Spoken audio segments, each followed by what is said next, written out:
नमस्कार दोस्तों, आज की वीडियो में हम आपके साथ गणेश चतुर्थी व्रत पूजा की तैयारी और पूजा की चौकी हमें कैसे लगाना चाहिए, कलश हमें कैसे बनाना है, पूजा की सामग्री क्या क्या होनी चाहिए, बहुत सारी बातें डिटेल में हम आपके साथ शेयर करेंगे और पूजा की बिल्कुल सूक्ष्म विधि हम आपको बताने वाले हैं।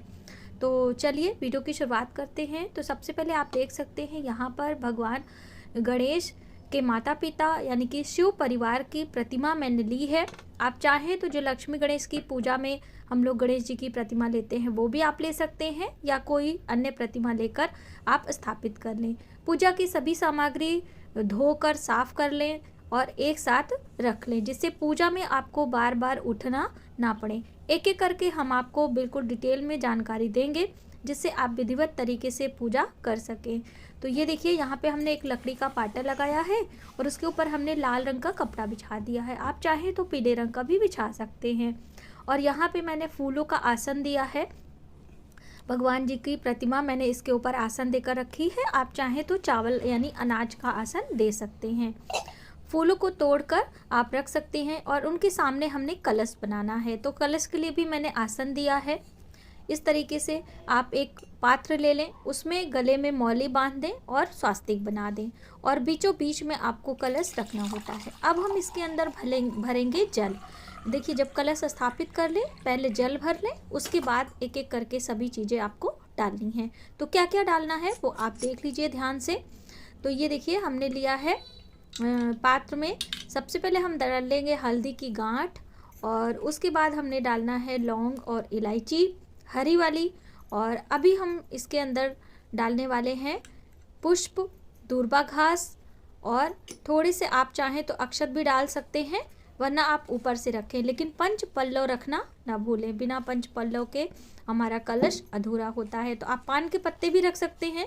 तो हमने यहाँ पे आम के पत्ते रखे हैं और उसके ऊपर एक सराई में यानी एक पात्र में चावल भर के रखा है। ये हम दीप कलश बना रहे हैं, इसके ऊपर हमने दीपक रख लेना है। तो ये देवताओं के सामने रखा जाता है। आप चाहें तो श्री कलश भी बना सकते हैं। तो ये हमारी चौकी रेडी हो चुकी है पूजा करने के लिए। अब पूजा की सभी सामग्री आप रख लीजिए।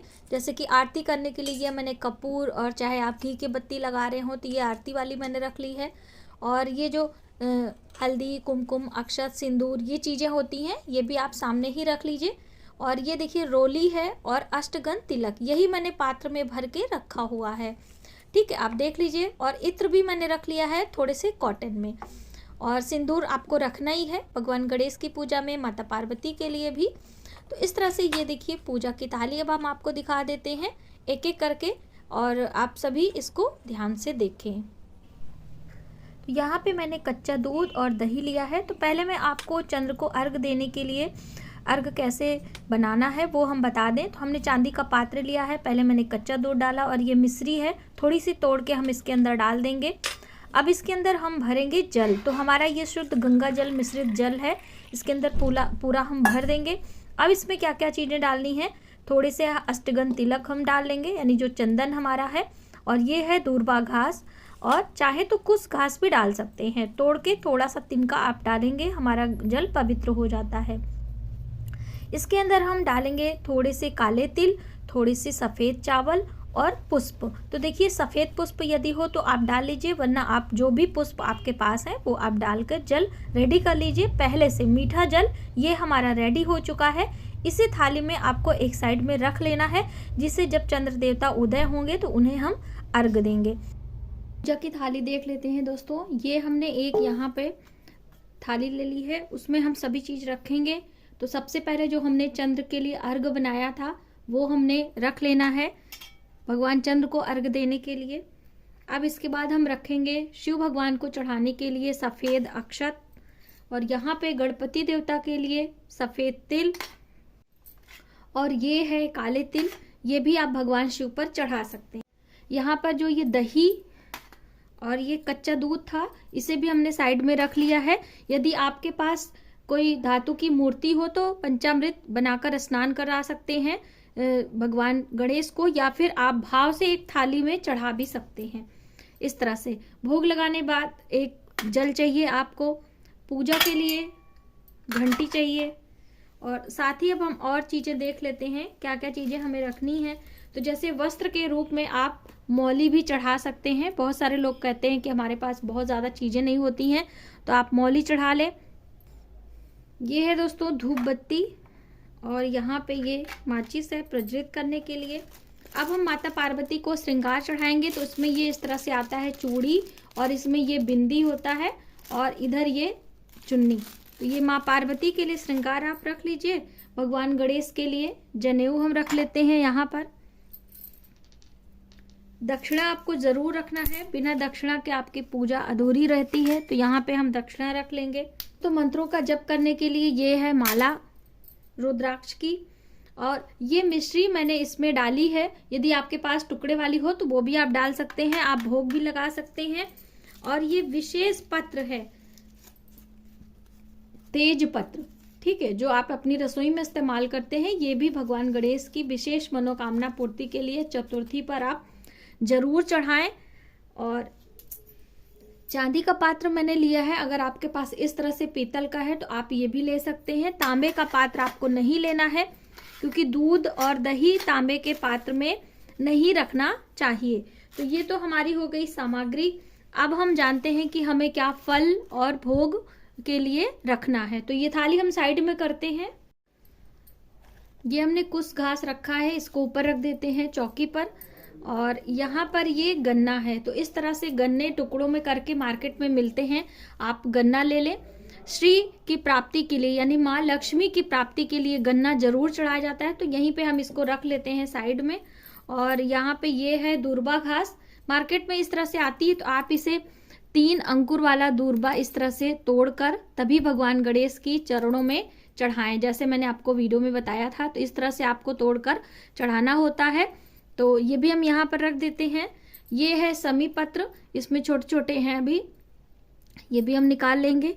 और ये है कुछ फूल और माला, तो आप कोई भी माला ले सकते हो, छोटी बड़ी जो भी आपको अवेलेबल मिल जाए।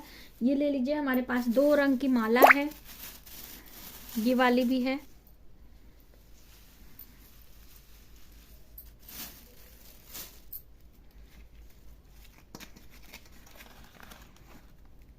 और दोस्तों यहाँ पर आप देख सकते हैं, ये है तुलसी पत्र, जो कि फूल माली के यहाँ मिल जाता है। तो आप कभी भी भगवान गणेश की पूजा में तुलसी दल ना चढ़ाएं, इसे हम साइड में कर देंगे। और यहाँ पे जो फल है वो भी आप देख लीजिए। तो फल में हमारे यहाँ सभी चीज़ें 4-4 की संख्या में चढ़ाई जाती हैं, जैसे मैंने आपको पहले ही बताया था। तो यहाँ पे मैंने मौसमी फल लिए हैं, तो 4 ये अमरूद हैं, 4 ये शकरकंदी है जो कि लाल वाली है। तो लाल वाली हमारे यहाँ चढ़ाई जाती है बॉयल करके। अभी मैं कच्चा आपको दिखा रही हूँ, किसी किसी के यहाँ कच्चा चढ़ाया जाता है। और ये है नारंगी, इसे नारंगी कहते हैं, तो 4 की संख्या में नारंगी भी चढ़ाते हैं। और यहाँ पे ये बेर हैं, बेर भी चढ़ाना चाहिए। और ये है रस भरी इसे कहते हैं, देखिए इसके अंदर फल है, बहुत ही अच्छा लगता है। ये इसे रस भरी कहते हैं, या फिर किसी किसी के यहाँ मकोय बोला जाता है। तो जो भी है, ये इस तरह से फल है, विशेष फल। ये 4 अलग से चढ़ाए जाते हैं। ये तो ये हम लोगों के यहाँ चढ़ाते हैं, ये मैंने साइड में कर लिया है। ये देखिए दोस्तों, यहाँ पे भोग लगाने के लिए लड्डू हैं। तो ये है राजगिरा, जिसे रामदाना कहते हैं। ये है काले तिल के लड्डू, और यहाँ पे ये हैं सफ़ेद तिल के लड्डू। ये 3 प्रकार के तिल हैं। और जो सठौरा होता है वो उसी दिन फ्रेश बनाया जाता है, तो वो हम लोग बना लेंगे। इस तरह से आप चाहें तो 4 प्रकार के चढ़ा सकते हैं, या फिर इसी लड्डुओं को 4-4 की संख्या में, यानी 4 लड्डू आप चढ़ा सकते हैं। जो मैंने विशेष उपाय बताया था अपनी उम्र के बराबर लड्डू चढ़ाने की, तो वो आप एक ही लड्डू लें, चाहे सफ़ेद तिल के या फिर काले तिल के या फिर राजगिरा, कोई भी जो भी लड्डू ले रहे हैं वही आप अपने उम्र के बराबर, जो मैंने उपाय में लाइव चैट में बताया था, वो आप समझ लें। तो इस तरह से ये अलग अलग प्रकार के लड्डू के भोग माघ महीने की गणेश चतुर्थी पर भगवान गणेश को लगाए जाते हैं। अब हम बात कर लेते हैं हवन की। बहुत सारे लोगों ने पूछा था कि हवन कैसे करना है। तो ये है गाय के गोबर का उपला, और ये है हमारा हवन करने का पात्र। तो इसी में हम अघ्यारी करते हैं। और जो ये काला तिल और गुड़ है और थोड़ा सा शुद्ध घी मिलाकर हम रेडी करेंगे और इसी से हम 4 बारी अग्यारी करते हैं। गंग गणपतये नमः का जप करते हुए इसे अग्यारी करना है। और ये है काला तिल और गुड़ जो कि ये चढ़ाया जाता है। हर बारी हम लोग चढ़ाते हैं 1 किलो गुड़ और 1 पाव काला तिल, सवाया की संख्या में होता है, तो इसे भी हमने रख लेना है। यहाँ पर दोस्तों ये है तांबूल, आप देख सकते हैं, पान, हरी इलायची और ये लौंग है, इसी में हम रख देंगे। और यहाँ पर ये है सुपारी। तो आपने जाना पूजा की तैयारी में हमने क्या क्या चीज़ें की हैं और व्रत कथा की पुस्तक रखना ना भूलें। आज की वीडियो में बस इतना ही। मिलते हैं एक नई जानकारी के साथ नए वीडियो में, तब तक आप अपना ख्याल रखें। जय माता दी।